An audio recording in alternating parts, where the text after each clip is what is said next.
Paul, Bozo disait c'était là, mais Paul. À cette conférence des maires un petit peu particulière, puisqu'elle est dédiée à la signature de la stratégie sociale de territoire et de convention territoriale globale.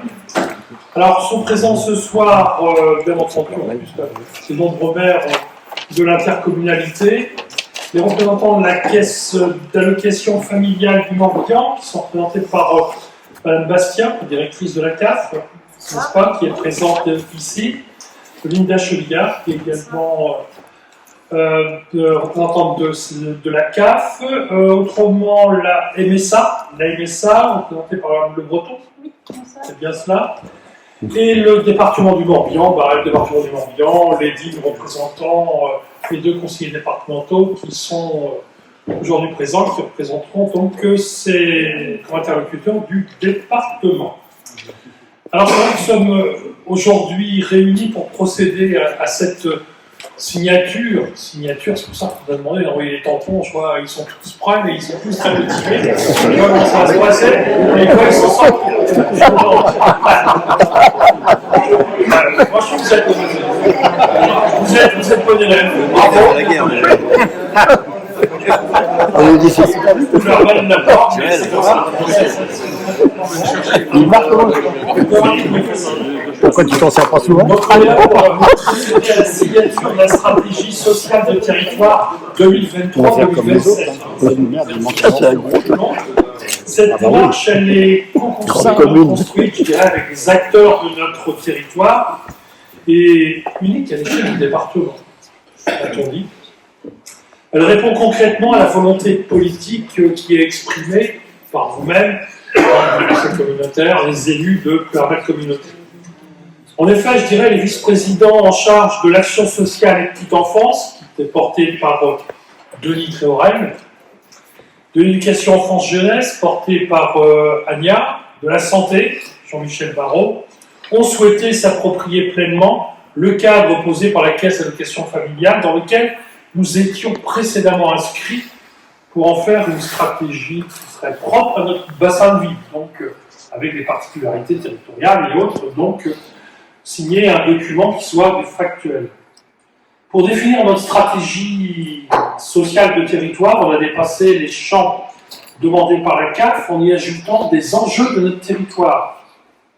Des enjeux qui sont la santé, le vieillissement, la lutte contre les violences intrafamiliales et faites aux femmes, qui seront présentés dans quelques minutes.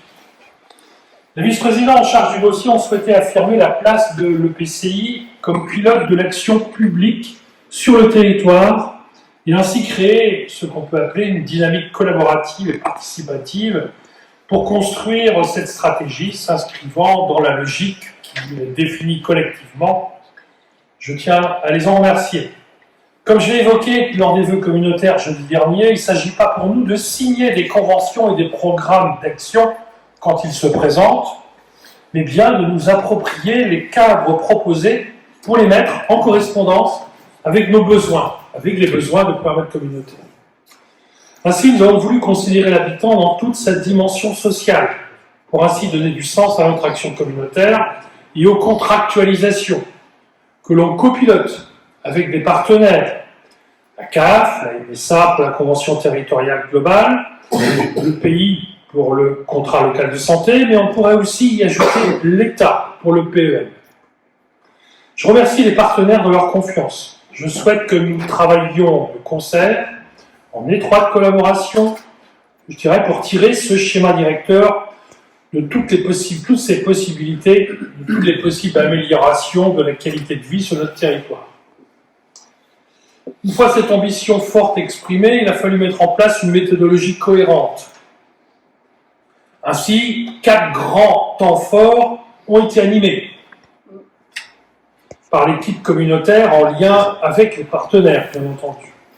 Nous bénéficions d'ailleurs du soutien financier de la CAF pour un poste de chargé de coopération et déchargé de thématique.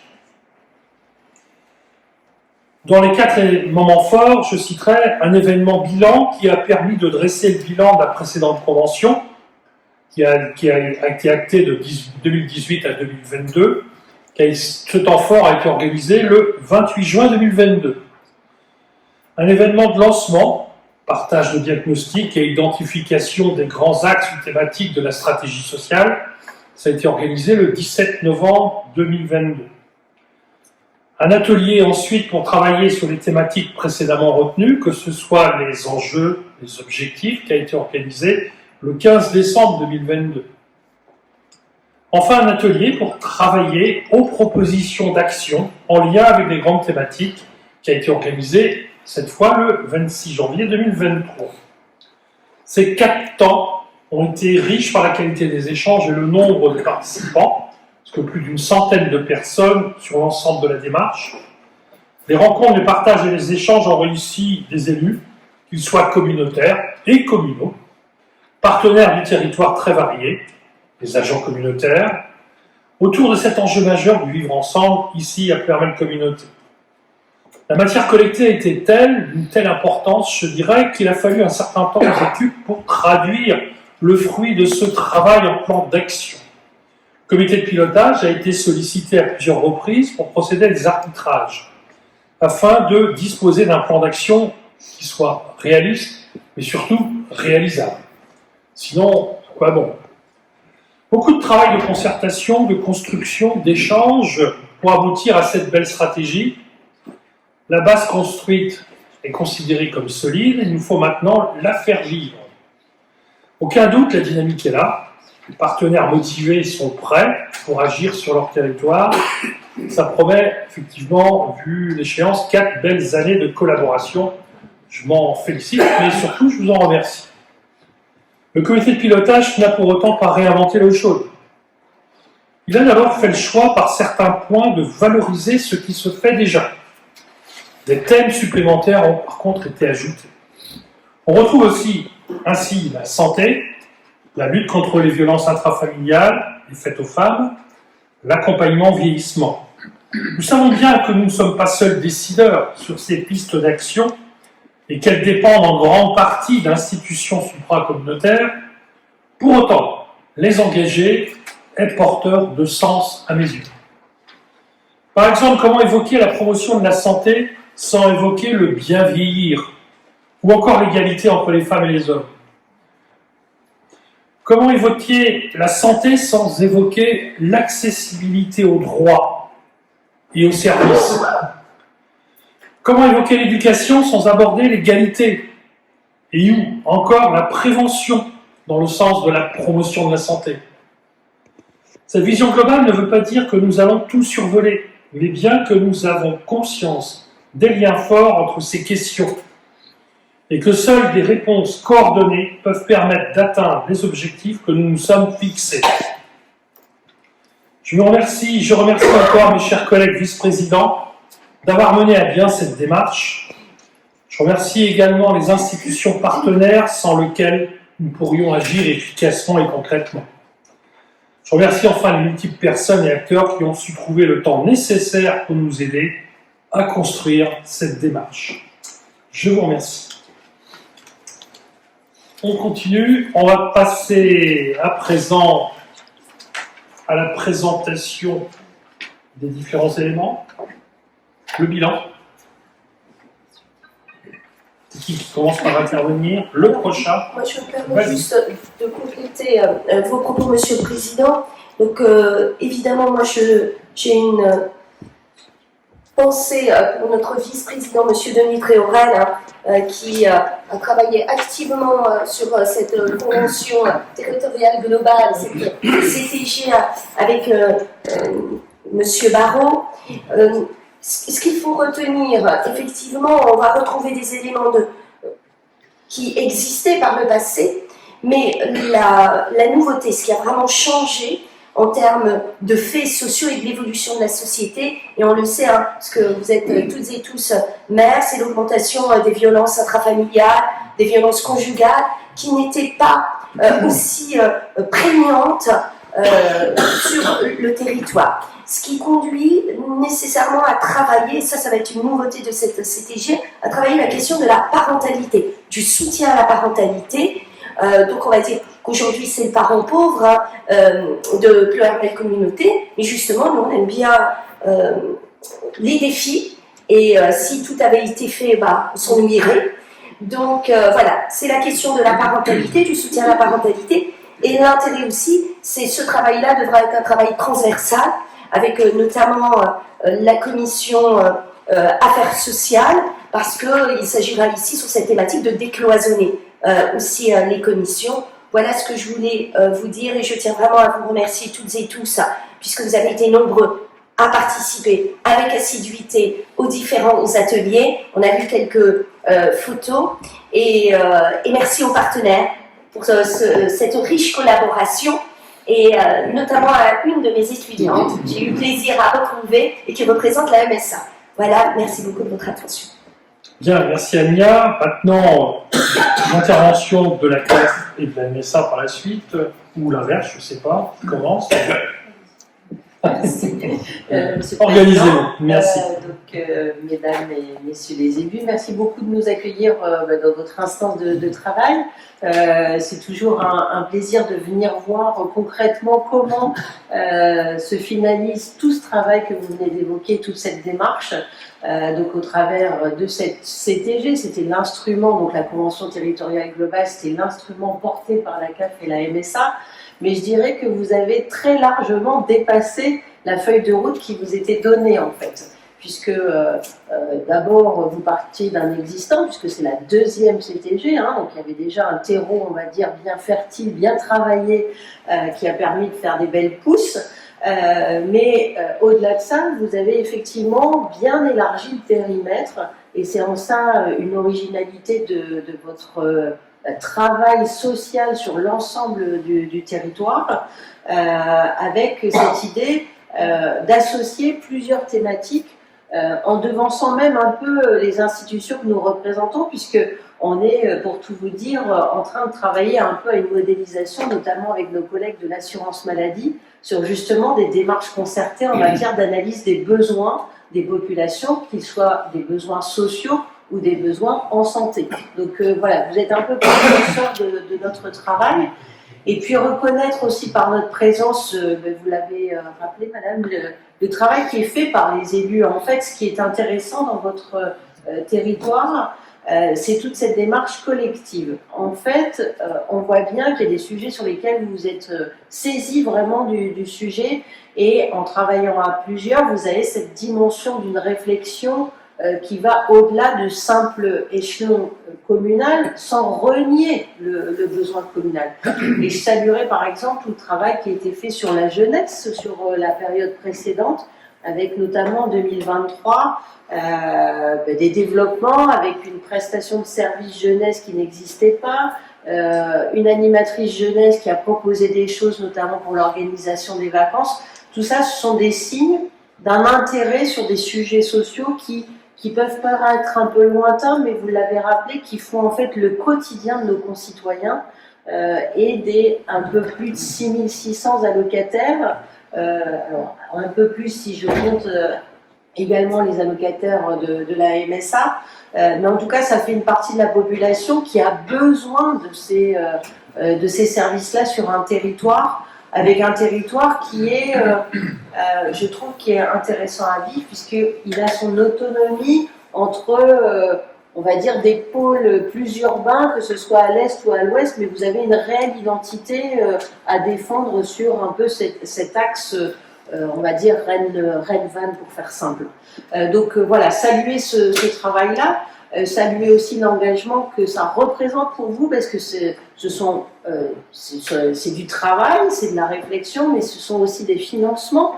Vous avez fait le choix de consacrer ces financements en partie à ces travaux-là, notamment avec, je l'espère, la poursuite de ces travaux avec une chargée de coopération qui va prendre ses marques, ou en tout cas qui va se développer sur ce territoire pour valoriser. Un point aussi important, vous l'avez dit, les violences intrafamiliales se développent. Pour vous donner un ordre d'idée, depuis le 1er décembre dernier, la branche famille, donc l'ensemble des CAF du réseau des CAF en France verse une nouvelle aide aux victimes de violences conjugales. Et on est malheureusement en plus d'un mois à plus de 13 000 demandes sur le territoire national. C'est dire combien cette aide était attendue. Alors ça ne répondra pas à tout, puisque c'est une aide financière qui est relativement limitée quand même en montant, mais ça veut bien dire quand même que ça répond à une difficulté que nous connaissons tous, ou que vous connaissez tous, qui est celle des violences intrafamiliales. Alors ça touche bien sûr essentiellement des femmes, puisque essentiellement et majoritairement ce sont des femmes qui en sont victimes, mais on sait bien qu'au travers de ces victimes femmes, c'est toute la cellule familiale et en particulier les enfants qui sont marqués souvent à vie par ces violences, et c'est ça qu'il nous faut corriger, puisque ça rend un peu l'égalité des chances entre toutes les familles. Donc on sera à vos côtés attachés à cette problématique-là. Donc bravo pour toutes ces réflexions, encore une fois dans une dimension bien plus large que ce qu'on avait imaginé dans notre petite CTG, petite convention territoriale globale, et vous avez très largement dépassé ça, donc bravo à vous. Et puis on sera bien sûr avec Linda et avec nos collègues de la MSA en accompagnement de cette démarche, mais on sent que vous allez très vite avec votre chargé de coopération à venir devenir autonome. Et nous, ce qu'on aime bien en CAF, c'est, je prends une image un peu liée à l'enfance et à la jeunesse, c'est apprendre à faire du vélo avec un vélo avec les petits trous, et puis à un moment, on enlève les petits trous, et puis on apprend à faire du vélo sur 2 roues. Alors ne vous inquiétez pas, ça ne veut pas dire qu'on enlève les financements, ça veut dire simplement que vous restez et vous devenez plus autonome dans la gestion propre de votre démarche, puisque ce qui caractérise cette démarche, et c'est bien ça qu'on a vu dans votre projet à vous, c'est votre volonté politique de vous saisir de ces sujets-là et d'en faire une démarche stratégique jusqu'en 2027 et au-delà. Donc bravo et merci. Ok, merci. La MSA. Donc, du coup, je vais représenter la MSA ce soir. Je suis Nora Le Breton et donc j'excuse Didier Marchais, qui est responsable des territoires et des partenariats, qui ne pouvait pas être présent ce soir. Je représente la MSA, qui est l'organisme de sécurité sociale du monde agricole. Il a comme particularité d'avoir le guichet unique qui rend service à l'ensemble de la population agricole, du plus jeune âge jusqu'aux derniers instants de vie. Donc voilà, on a vraiment cette idée-là d'accompagner les ressortissants tout au long de leur vie. Et donc en collaboration avec le territoire, donc avec Pluriel Communauté, les communes également, la CAF et le département, on a vraiment cette volonté d'agir dans le cadre de la stratégie sociale du territoire.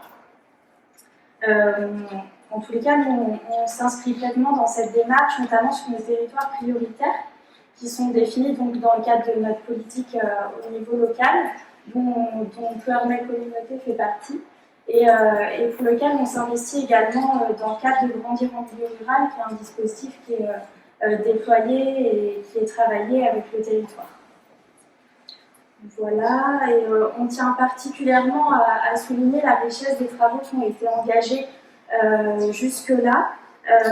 On a chacun nos spécificités et nos particularités qui viennent donc consolider le travail qui est réalisé. Et c'est pour nous un indispensable développement harmonieux de cette stratégie sociale de territoire. Donc voilà. En tous les cas, la MSA souhaite réellement s'investir avec les partenaires institutionnels et locaux autour des thématiques où elle pourra apporter ses connaissances, mais également ses moyens. Et en tous les cas, on vous souhaite tout simplement, enfin, on se souhaite que cette démarche soit une réussite pour les habitants et pour qu'on puisse répondre à leurs besoins. Ok, merci. Merci bien. Bon. Présentation de la stratégie sociale territoire. Je crois que c'est Éléonore qui va nous présenter ce déroulé. Donc je vais débuter la. Est-ce que tout le monde entend? Elle a de la voix. On va faire la présentation à plusieurs voix. Donc, je vais commencer par vous présenter les grandes lignes de la stratégie sociale du territoire. Je ne vais pas revenir sur tout ce qui s'est dit parce qu'on a bien compris quand même l'objectif de la démarche. Et puis, mes collègues membres du comité technique vont aussi prendre la parole pour présenter les éléments de la stratégie sociale du territoire. Donc, notre stratégie sociale de territoire, c'est vraiment le cadre politique du territoire. Donc en matière de stratégie sociale, hein, on l'aura deviné, mais bien entendu dans des champs spécifiques. Donc elle est pilotée par l'intercommunalité en partenariat avec la CAF du Morbihan, la Mutualité sociale agricole Porte de Bretagne et le conseil départemental. Elle a deux objectifs, cette stratégie sociale, de s'accorder sur un projet commun social et surtout adapté aux besoins du territoire. L'objectif de cette stratégie, c'est vraiment de partir des besoins des habitants et d'écrire un plan d'action. Et bien entendu, de se retrouver autour d'orientations et d'objectifs partagés dans un plan d'action. Cette stratégie sociale, elle a pour objectif et elle permet surtout de renforcer les coopérations à l'échelle d'un territoire. Parce qu'on est plusieurs opérateurs dans le domaine de l'action sociale, et plus on va se connaître, mieux on va se connaître, mieux on arrivera à porter une action cohérente sur le territoire. Et l'objectif, elle permet aussi, de porter une gouvernance partenariale, c'est-à-dire qu'il y a plusieurs institutions qui sont membres de ce comité de pilotage et de la déclinaison du comité technique. Elle permet bien sûr de faciliter les fonds publics, puisqu'elle est dans une logique commune, et d'éviter les doublons. De, par exemple, solliciter la CAF 3 ou 4 fois pour des actions semblables. De, bien entendu, rationaliser les instances, parce qu'on sait tous que la sursollicitation n'est pas quelque chose de pertinent, et surtout, elle permet d'améliorer un fonctionnement et de planifier, puisqu'on est sur un contrat qui dure 4 ans. Donc 2023, nous sommes en 2024, 2023-2027. Et elle contribuera à l'objectif 2027 à une plus grande efficience, lisibilité et complémentarité des actions menées, en direction, bien entendu, des habitants. Donc, au niveau de cette stratégie sociale du territoire, elle est concentrée autour de 3 axes. Le premier axe qui est de renforcer la cohésion sociale, un deuxième axe qui est de soutenir la parentalité, et un dernier axe qui est consolider l'attractivité du territoire, l'interconnaissance et la promotion de la santé. Donc, autour de ces 3 axes, on retrouve 7 thématiques qui sont la petite enfance, l'enfance, la jeunesse, la parentalité, l'accès aux droits, la santé, puis les violences intrafamiliales et les faits aux femmes. Dans ces différentes thématiques, on retrouve différentes actions qui sont déclinées donc en 31 fiches actions qu'on retrouve juste à droite sur le dessus.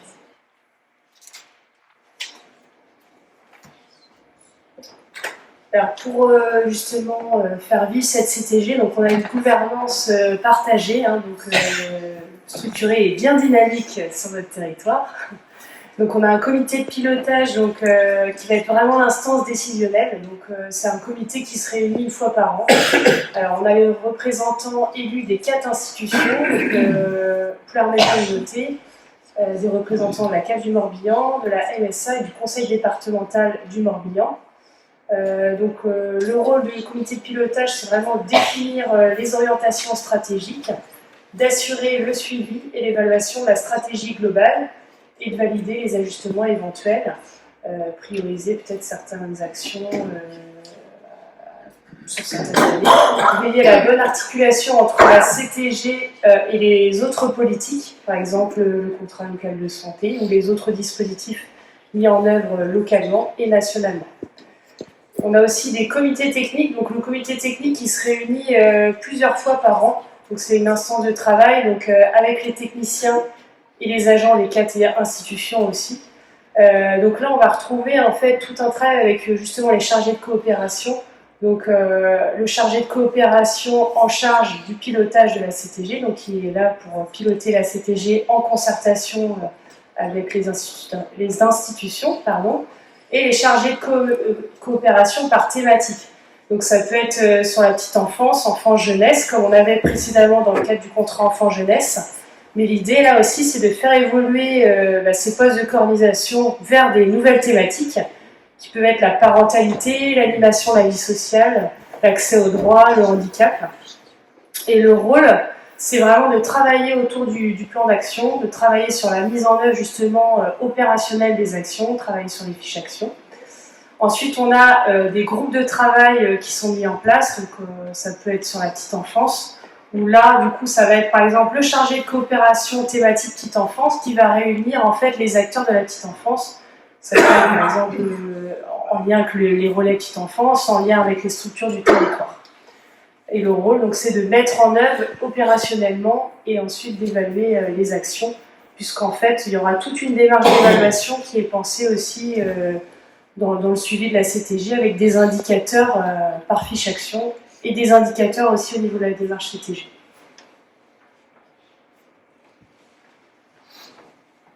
Donc pour reprendre en fait le déroulé, nous avons commencé par une réunion bilan en fait de la CTG, de la précédente CTG au mois de juin 2022. Ensuite établir un diagnostic en fait de territoire où le comité de pilotage s'est réuni pour définir des axes en novembre 2022. Ensuite, vous avez participé aussi à différents ateliers participatifs sur cette période de décembre à janvier 2023.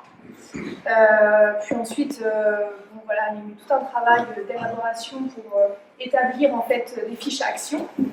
Et aujourd'hui, on est bien sur la signature stratégique sociale pour ensuite arriver à la dernière étape de la mise en œuvre de la stratégie sociale sur les 4 prochaines années qui arrivent. Au niveau de la stratégie sociale, on retrouve donc plusieurs priorités qui ont été données, notamment la première qui est celle de soutenir les jeunes dans leur autonomie et leur engagement. Une idée qui est de faire connaître et développer les services et dispositifs à destination des familles, des professionnels, tout en renforçant la lisibilité de l'offre. Notre objectif est également de permettre aux familles de concilier vie familiale et vie professionnelle. Il y a également un enjeu de renforcer le vivre ensemble et les solidarités, consolider l'attractivité pour les professionnels de santé sur le territoire et favoriser le lien entre les acteurs du territoire. Une autre priorité qui est de faciliter l'orientation des victimes de violences intrafamiliales, également de promouvoir le métier d'assistante maternelle, d'améliorer l'accès à la prévention, de valoriser les solutions innovantes qui permettent le bien vieillir, et on retrouve enfin le soutien au droit du répit des aidants. Il ne vous aura pas échappé que la Convention territoriale globale, la stratégie sociale de territoire, elle commençait en 2023. Donc le travail a déjà commencé sur les 31 fiches actions établies pour les 4 prochaines années. Une partie est déjà en cours. Sur le premier grand axe qui est de renforcer la cohésion sociale, on a pour mission de soutenir les jeunes dans leur autonomie et leur engagement. Pour ça, deux illustrations. On a l'accompagnement de projet. Les tout jeunes qui ont un projet peuvent venir nous trouver pour se faire accompagner dans la mise en place de leur projet. Donc, on a accompagné 8 groupes l'an dernier. L'un d'entre eux a par exemple enregistré en studio professionnel de la musique. On a un groupe de jeunes également qui travaillent à obtenir des fonds pour mener des actions d'ateliers créatifs en institut médico-éducatif, donc l'action solidaire. On a des jeunes qui souhaitent aller visiter des expos, c'est des projets divers et variés. Notre rôle à nous, c'est de les aider, de mettre en œuvre les moyens qui leur permettent d'y arriver. On a également travaillé à créer des lieux identifiés à destination des jeunes. On a déménagé l'espace jeunes de Josselin, qui était jusqu'à présent à la Maison de l'Enfance, vers un lieu dédié en centre-ville de Josselin.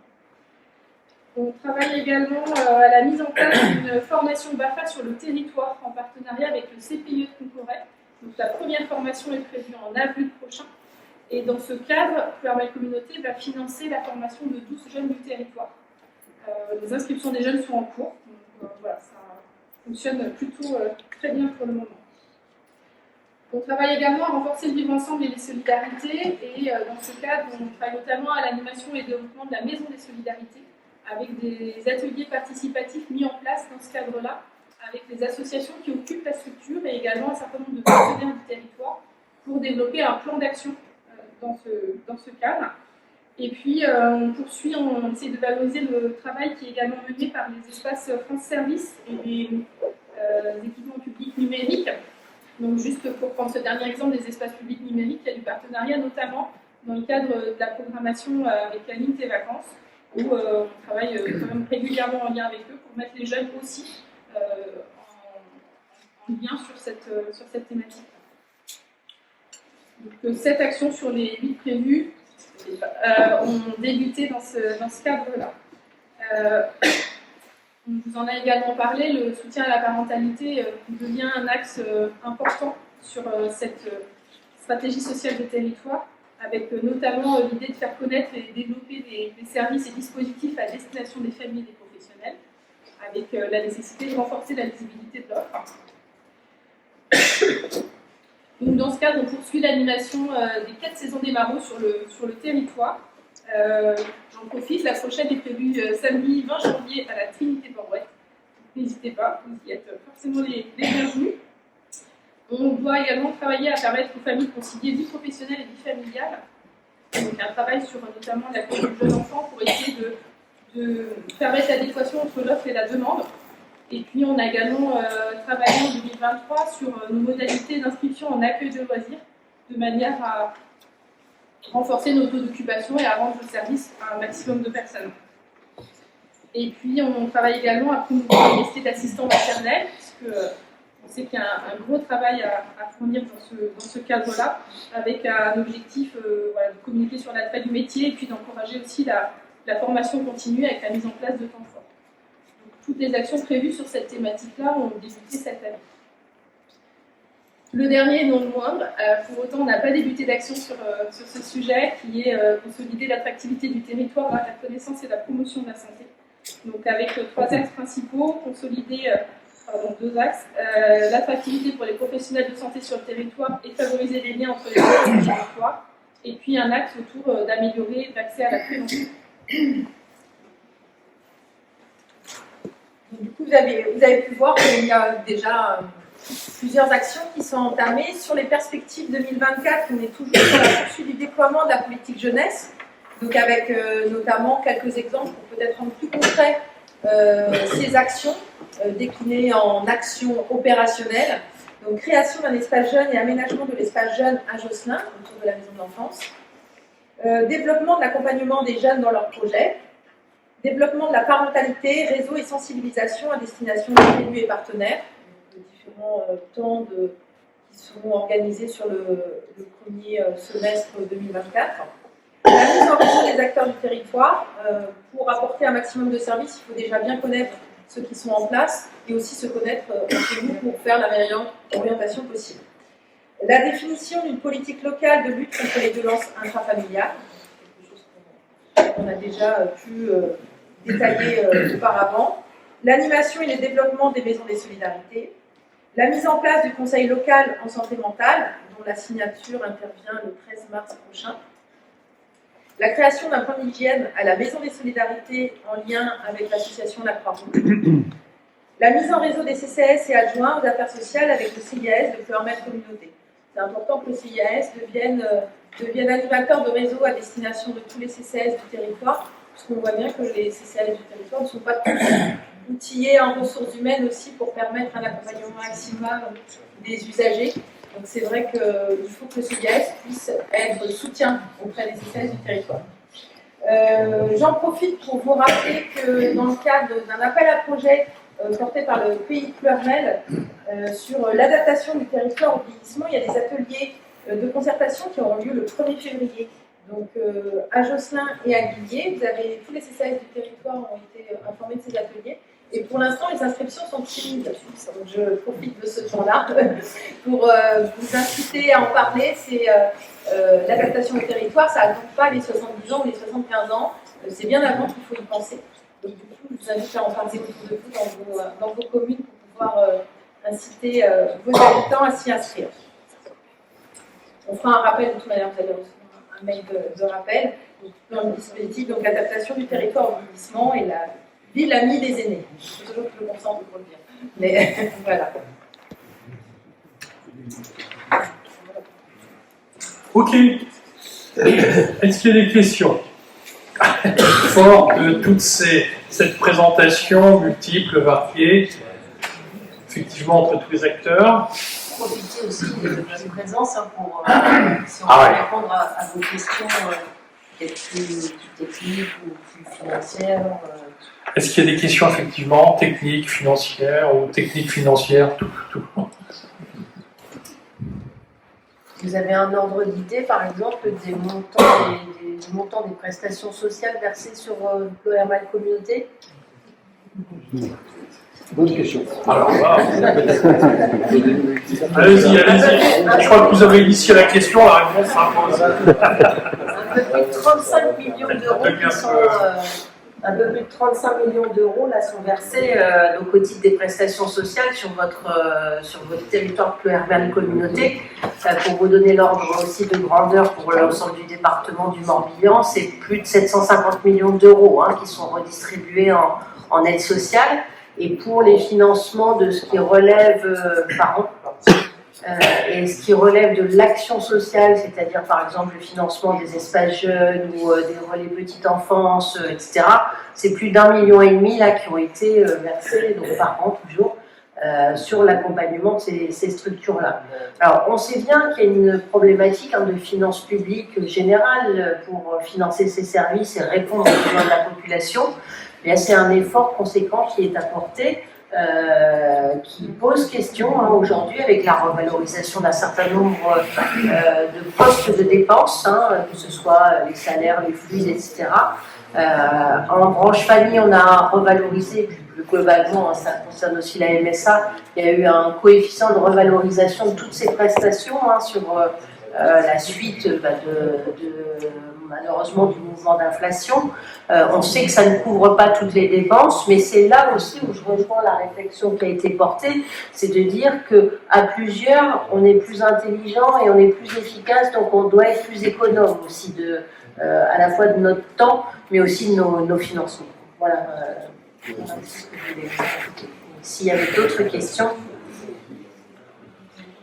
Est-ce qu'il y a d'autres éclaircissements? Je n'en vois pas. Écoutez, on va pouvoir continuer justement ce moment de rencontre, puisqu'on se retrouve dans une autre salle à côté, qui est l'ex-salle du conseil de la ville de Permel, l'ex-salle, j'ai bien de dire, la salle du conseil, c'est celle-ci, pour réaliser la signature. Je crois que c'est la salle des mariages, je vais rester